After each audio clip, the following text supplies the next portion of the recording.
For every football fan, the sight of a big centre forward trying to get on the end of a long ball usually means one thing: that their team is making a last-ditch attempt at salvaging something from the game with a few hopeful long balls, praying that it will fall to the right person in the right place at the right time.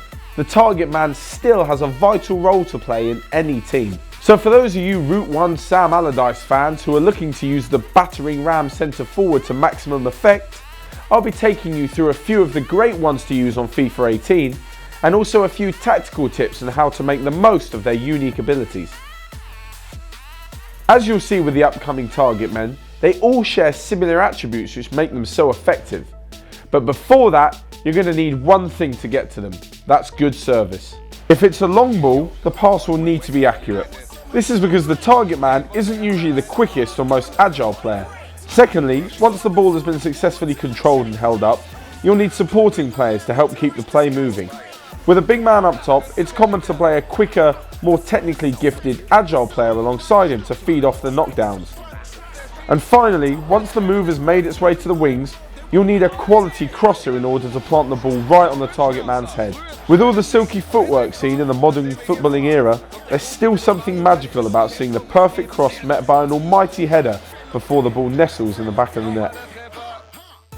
So the first of our target men actually goes against what I previously mentioned about a lack of speed, agility and all-round play. In Juventus frontman Mario Manzukic, you have a player who not only possesses the height, strength and heading accuracy to make him a conventional threat in the box, but he also has fantastic stamina and brilliant technical ability.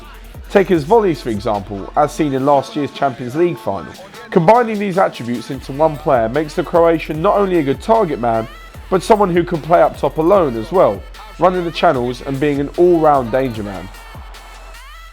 Now our next forward has come in for his fair share of criticism during his time at the Emirates.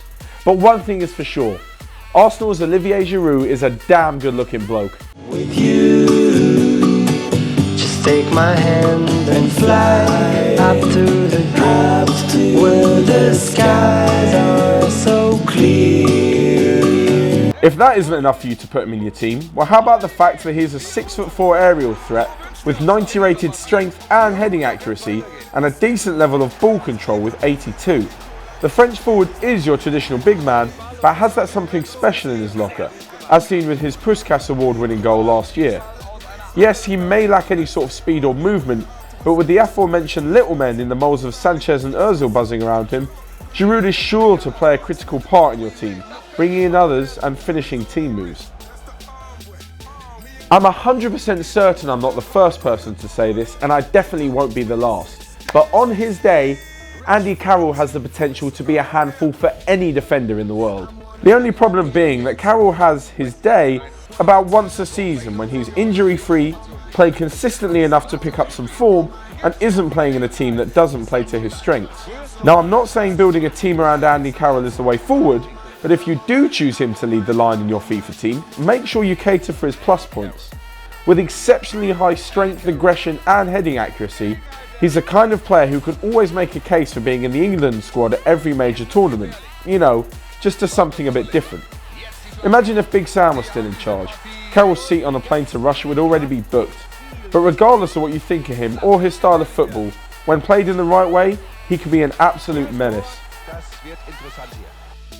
When it comes to FIFA, I'm usually a pretty competitive player, but every so often I choose someone just on the sentimental value. One of these players is 36-year-old Stoke forward and all-round nice guy, Peter Crouch. Despite being rated a lowly 74, the 6'7" frame of Crouchy will always be the perfect image of an aerial threat, but not without cause. He holds the record for the most Premier League headers ever with 51 and counting, plus an England record of 22 goals in 42 games. Oh, and he's got good feet for a big man. When it comes to using him in FIFA, he doesn't really add much to the game except for the knockdowns after standing the ball up at the back post. But hey, it worked well with Van der Vaart at Spurs, so why not give it a shot in FIFA? It's just a shame they don't have the robot celebration. Lastly, we come to someone who really breaks the tradition when it comes to what a big front man should be. At 6'3", he possesses everything you'd expect of a target man, with high ratings for strength, finishing and heading accuracy. However, This player also has incredibly high stats for shot power, volleys, ball control, dribbling, composure. He's incredibly athletic and already looks worth the 75 million that United paid for him. Yep, it's Romelu Lukaku. He's already endeared himself to the Old Trafford faithful by breaking Sir Bobby Charlton's record of 9 goals in his first 9 games, with 10 goals in Lukaku's first 9. Add in the fact that he's 24 years of age, and there really isn't a minus point against the man.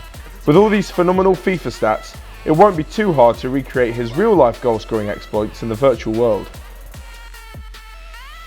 So those are our 5 big target men to help you dominate the long ball game and succeed in the air.